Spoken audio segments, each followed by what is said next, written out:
Hey, good morning. Let's check out this question from Charlene. It says, since we will know about this, can't we warn them about the temptation that is coming?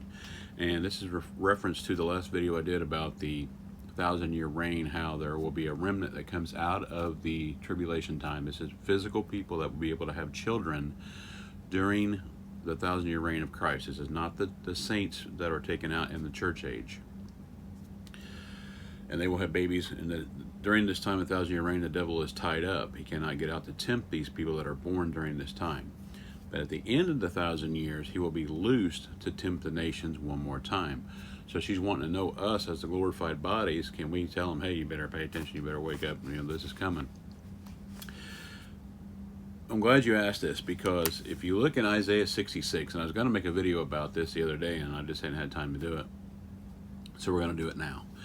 If you look in Isaiah 66, it talks about there's going to be an opening outside probably the area of Jerusalem, to where, remember the other day I talked about the Feast of Tabernacles, when you once a year you'll be called to come to Jerusalem for the Feast of Tabernacles. And you can look about the Feast of Tabernacles in Zechariah chapter 14. Nations will come upon to celebrate the Feast of Tabernacles once a year. Yes, there will be some nations that don't come, the Lord will cause it not to rain on their land.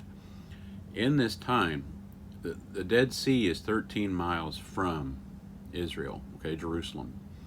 Jerusalem is 2,500 miles above sea level.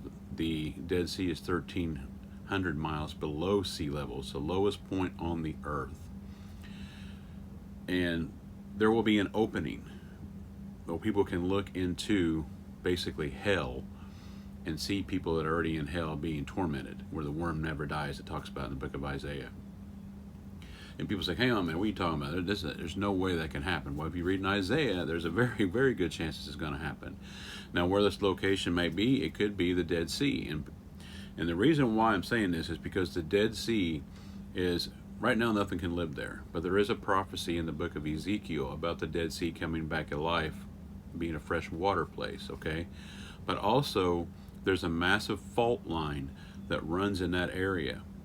So during this time, that there can be an earthquake, there can be anything that happens, especially when the Lord returns of the second coming. There's going to be an earthquake, and the mountains will be leveled, the Bible talks about. And this could be all shifted, where part of it is the natural body of water, and part of it is an opening for people to see into hell.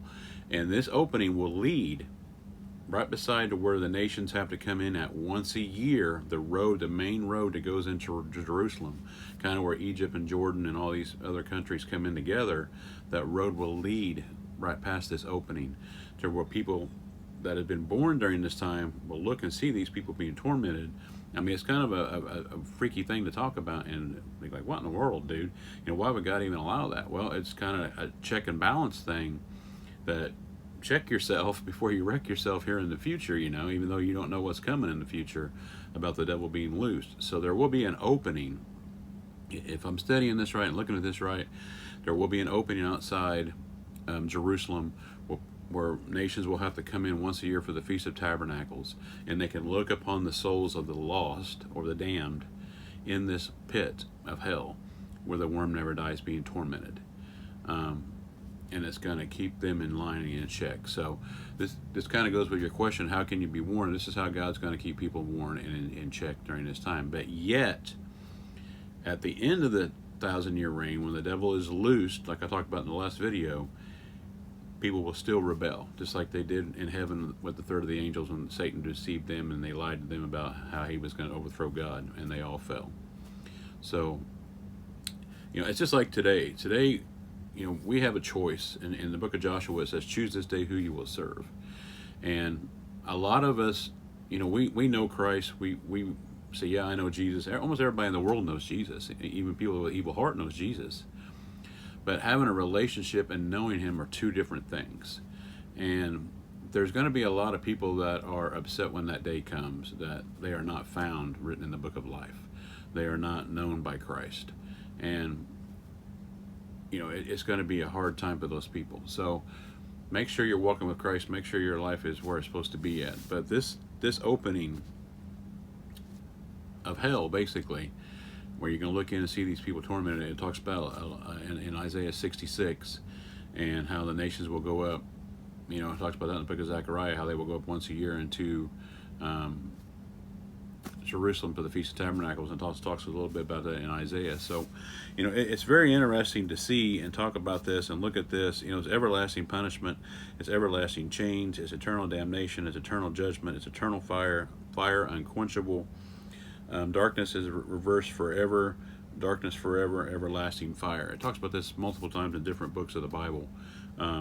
In this, where the worm never dies, and you know, it's to see the Lord is going to have a way for people, you know, that kind of be in checks and balances.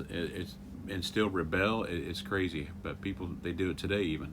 You know, you tell them Jesus, see things Jesus has done in their life, and they'll still rebel against it. So, really good question, Charlene.